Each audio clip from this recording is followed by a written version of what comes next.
Tapi lu ngelihat ini sekarang bro, Bitcoin tuh kira-kira trajektorinya kan pertama lu lihat 2014, lu percaya dan lu bikin exchange untuk jual itu. Tapi lu lihat ini kemana bro? Dalam waktu mungkin sekitar 2030, 2035, 2040, Bitcoin ini bakal jadi aset seperti apa? Dulu kan awalnya mungkin untuk transaksi sama orang lucu-lucu lah ya. Iya. Orang nggak gitu percaya. Tapi sekarang kan sudah diakui dunia. Betul. Udah 1,86 triliun sekarang kan per kita syuting ini market cap-nya.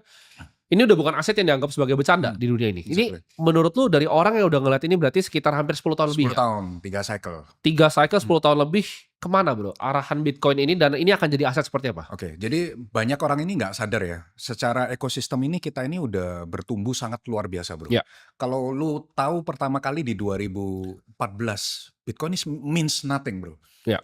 Gua ada sebuah cerita yang gua nggak pernah share dimanapun ya. 2015 kan gue mendirikan Drift. 2016 seperti startup pada umumnya, gue itu cari funding bro. Oh lu nyari funding waktu itu?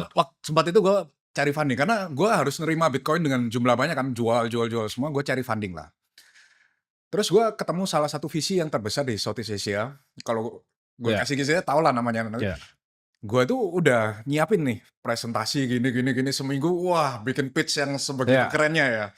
Pas gue datang, presentasi baru bro, slide pertama atau slide kedua, dia langsung stop gua dan dia bilang apa?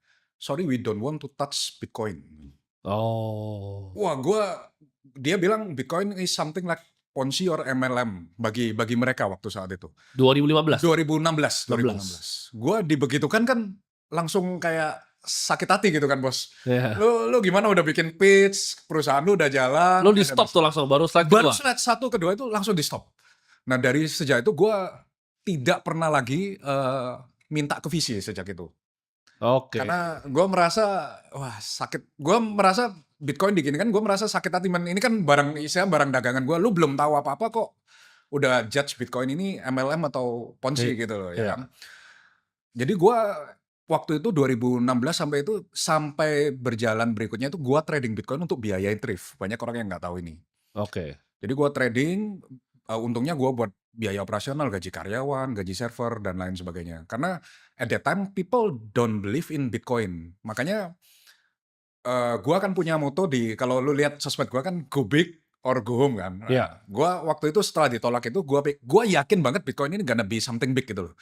Daripada gue setengah badan, gue cemplungin semua capital gue punya, gue cemplungin semua effort gue ya ke dalam Bitcoin, bikin exchange. Atau kalau Bitcoin mati, exchange juga mati kan. Betul. Jadi either we go big atau go home. Nah lucunya pas 2021, nih VC email gue lagi.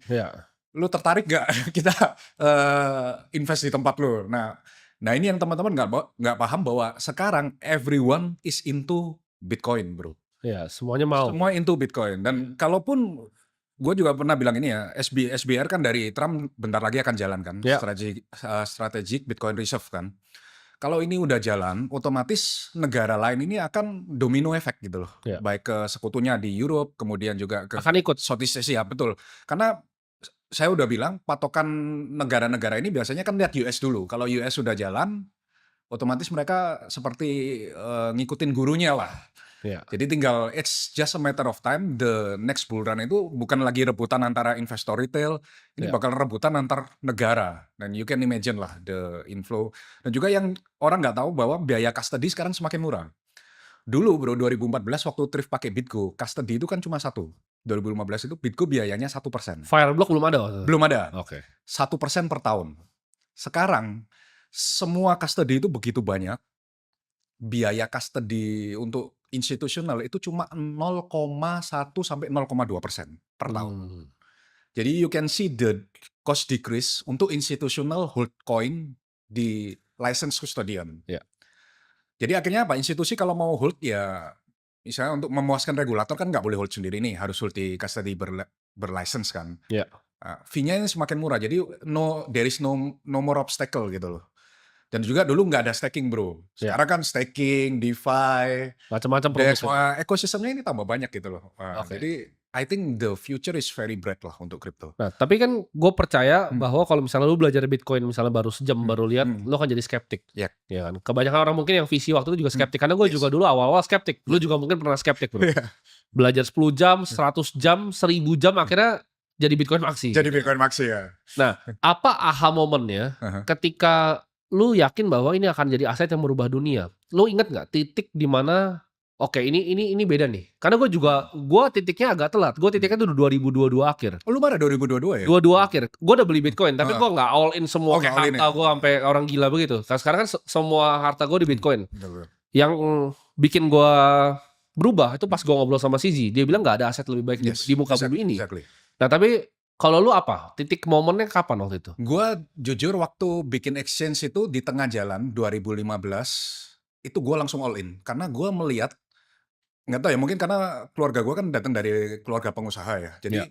kalau gue lihat something yang business chance atau biasanya apa ya, my gut feeling itu jarang salah gitu loh. Ya. Dan gue merasa ini gonna be the next big thing yang orang nggak sadar gitu loh. Karena di mana lagi, it's super liquid bro.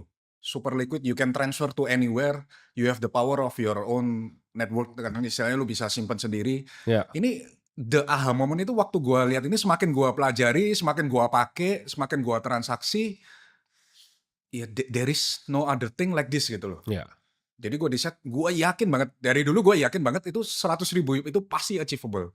Cuma kapannya aja kita nggak tahu. Oke. Tapi ini udah achieve, begitu achieve bingung juga. Ini kok kayaknya bakal nambah lagi nih harganya. Jadi kayak manusia nggak pernah puas ya. Tapi ya itulah the aha moment, begitu kita lihat there is no other thing that can match Bitcoin at the moment ya, di saat kita bikin podcast ini.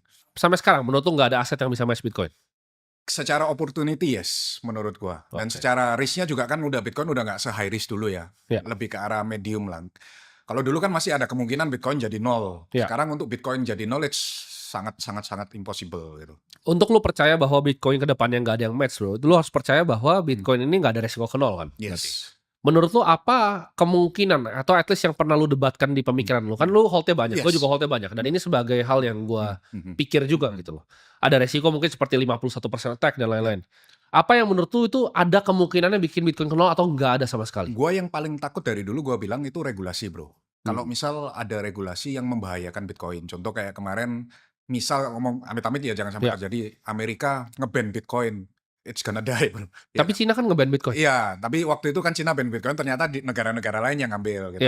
Nah tapi kalau misalnya Amerika nge-ban Bitcoin, kemudian Eropa melakukan hal yang sama, ripple effect, I think the only risk yang poses untuk Bitcoin jadi nol, kalau semua negara ini serentak nge-ban Bitcoin. Satu, atau kedua, mereka menerapkan pajak yang unfriendly untuk crypto holder.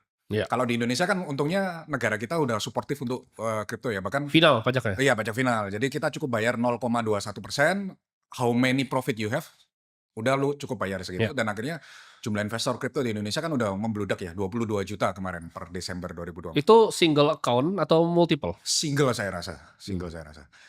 Kemudian yang bikin concern berikutnya, regulasi ini kalau misalnya menghambat exchange untuk melakukan inovasi produk.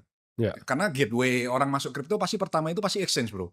Nggak mungkin dia lari ke DEX, nggak mungkin kan. Pasti yang paling simple deposit rupiah atau deposit US dollar kalau di exchange luar, and then they convert it to crypto kan. Nah, I think 3 ini kalau ini dihambat, ini akan bikin kripto ini grow-nya nggak secepat sekarang. Tapi so far ngelihat pemerintahan Trump, pemerintahan Indonesia juga, kemudian pemerintahan di negara-negara Southeast Asia lain itu nggak ada yang melakukan itu. Jadi so far harusnya aman sih.